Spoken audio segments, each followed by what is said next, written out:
Hey guys, Gear here. So we're doing our review of another kit today. It's a snap build review, so once again there won't be any panel lining, painting, or stickers on it. Just, you know, plastic straight out the box and assembled. That being said, this kit's got me excited. It is the 40th anniversary RX 782 Beyond Global. I am really excited about this one. I've already got him built. He's just, yeah, I don't know how to explain it without showing you guys. He's just absolutely amazing. Nothing like our last kit, which was the RX 782 Starter Kit Volume 2. But you know what? Let's get these things cleared off here, and we will just jump straight into this so I can show you guys what I'm talking about. So here we are, guys, at my desk. We're trying a different camera position out today, just because I didn't like the whole overhead thing, because I couldn't see too well, and I know a couple times it seemed like I dipped below where I wanted to be on the mat. So trying something a little different, because this way I can at least see the viewfinder. That being said, let's jump into reviewing this guy, because we got a lot to go over, and I just want to get into it. So first off, what comes in the box? Well, in the box is the Gundam, along with his beam rifle, 2 sets of hands, the beam sabers, and his shield. He also comes with a sticker sheet. 1 sticker. That's it. This is all he has. And to be honest, his eyes are raised, so you could easily paint this on there. That being said, speaking of painting, I just want to go over some color separation stuff, because aside from the Momo Capul from the Build Diver series, this thing has some amazing color separation, and I don't think Momo Capul should count, just because of the simple fact that it's a kit that didn't have a lot of color diversity to begin with. But I mean, look at this. I mean, the sensors are red already. The yellow V here, the thing that we always seem to have to paint on these kits, that's 2 different pieces. They just fit right in each other. So he looks really good that way. You don't even have to paint it. He's just absolutely beautiful on the color separation. Like I said, this is no paint, absolutely 0 done, and he looks this good. As you can see, let me see if I can get the focus. The eyes on this one are pure yellow right now, but you can kind of see the rim I'm talking about in there, where you would apply the black to the back part. But yeah, absolutely beautiful kit. I have absolutely 0 complaints in terms of color separation. Now let's go over his articulation, because that's where this kit really shines. That's the thing that everybody seems to be talking about, and I figured I'd wait and see for myself, and after seeing for myself, I can understand why people are talking about this so heavily. So let's kind of work from the top down. It'll make it easier for me. I'm having a weird ADD kind of day. So his head has some pretty good motion. Up, down, left, right.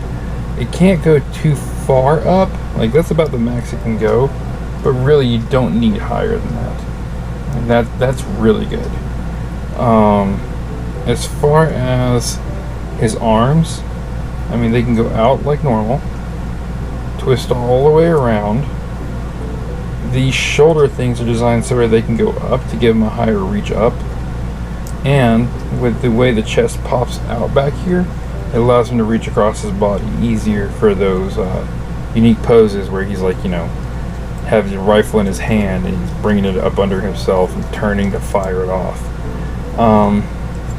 His hips, this is pretty much the range of motion without finagling the joint on the inside. I should mention there are no PC pieces in this. There were some pieces on the runners that look like PC parts that I had to cut out, and I don't think they were made of the same material. But there are no PC joints. Like, it didn't come with a PC joint sheet like you normally get. Now we've gone all the way down to here. Let's get into his waist, because his waist has some pretty neat features. So first off, these hip pieces, they're 2 different pieces. Let me see if I can get the camera to focus on it. So they're 2 different pieces. So, you know, not too big of an issue there. This piece here, the flaps, they come up real easy. They're separate flaps. The instructions even tell you to cut them, which is great. I'm glad they finally started telling people to do that, because I've seen too many where people keep them together. The back, this thing here, normally it's mounted to it in a hard system, so you can't move it. But this one moves up and down.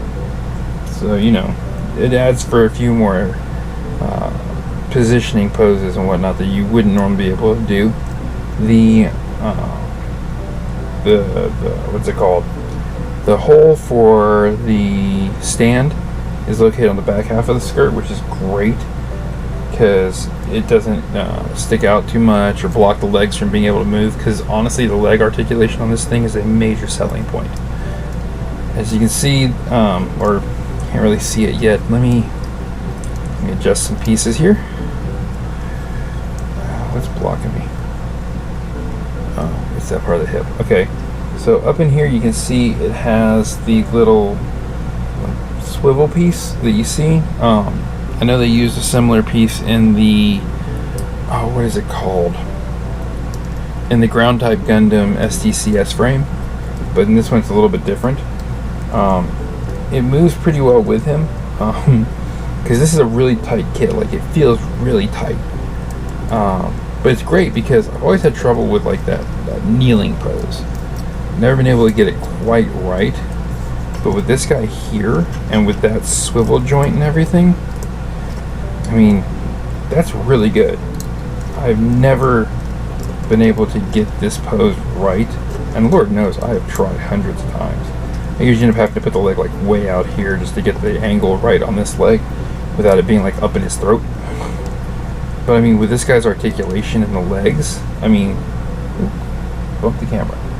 With his articulation in his legs, as you can see here, I mean, that is really, really good. I mean, even upright, he's still up and down perfectly.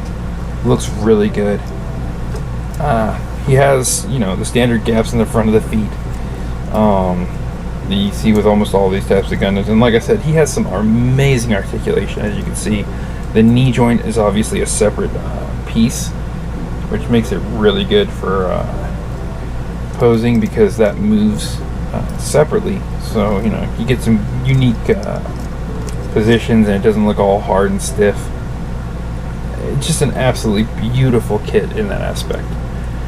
A few things I want to go over real quick that I thought were kind of cool. The backpack. So this is the bottom of his backpack. Not your typical RX-782 backpack.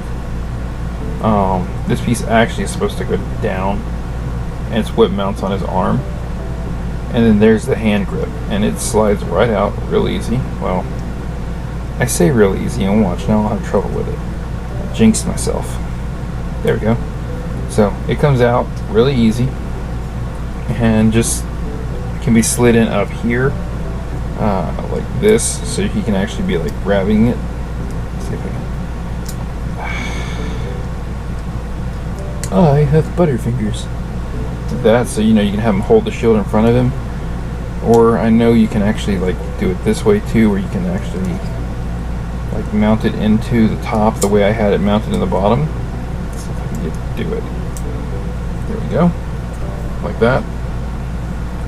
The shield can also turn completely around in case you're one of those people like me who likes to have the shield this way once it's mounted to the arm, rather than the traditional way. That's just me though. Whoa, zooming in. Sorry, tap the lens trying to get it to focus. So to mount this, I had some trouble with it first. I kept doing one of these numbers going, how does it work? You have to pull the hand down just a little bit on this part here. Once you do, it creates this gap. And that gap is where the shield mounts in at, which is great for the purposes of articulating the shield. Like I said, I'm one of those people who kind of prefers the shield to be this way, and it really does work for it because of that articulation. It keeps it away from the arm. But yeah, overall this is just an absolutely amazing kit. If you're a fan of the RX-782 or just want to try something with some really fun gimmicks, I would definitely suggest this guy here. He's just absolutely amazing. And with what little bit of painting I will have to do to him, I can't recommend this kit enough. I absolutely can't. I don't have really any complaints about him. Didn't take long for me to build him. I had a great time building him. Got to see all this new stuff. He's just designed really well. To be honest, when I go to paint him, the only thing I'm really going to have to paint that I know of is up in here. I'm going to have to paint those eyes, the backdrop of the eyes, and I'm going to have to paint those vents in on the side. Even the guns are already pre-colored, which you can't really see them because they're recessed on this one. But that's fine. I plan on putting a dot in there just so I can mark where the end of the tube is, but other than that, it's fine. I'm absolutely in love with how this thing looks, how it handles. It's a really solid kit, like really solid. When I was building it, after a while, it felt more like I was building a kid's toy than I was building a model. That's how strong this thing is. It's really well designed, really well designed. That being said, like I said, I can't recommend this thing enough to anyone who's a fan of the RX-782 or just maybe wants something that's a little bit more unique. It took me a little bit to get used to these really thin lower legs. I guess that's because I'm used to them being a little bit bulkier like they are on the other high grades, but you know, everything changes, everything gets better or gets worse or whatever, so just gotta accept it. I mean, I just had to accept it with this kit, and it's one of the things that actually, after you get used to it, it makes this kit so endearing. But yeah, he is just an absolute joy to build, and with the what's the word I'm looking for? With the flexibility that he has with for posing and whatnot, I mean, there's about a million poses you could probably pull off with this guy, and he will still look just as good as if you just put him in the standard Gunpla pose and leave him there. That being said, I can't recommend this kit enough. I know I've said that a couple times already, but it's really true. It's definitely going to be one that, even though it's different, once I put it with the RX-782s, it's just going to be a really nice looking kit. And it's really going to show how far Gunpla has come from like the starter kit or from the Revive. Yeah, absolutely love it. Yeah. Anyways, I want to thank you guys for tuning in and watching another one of my review videos. I'm still getting used to doing these again. I'm also getting used to kind of doing them in the first place. I've never been really good at talking to a camera.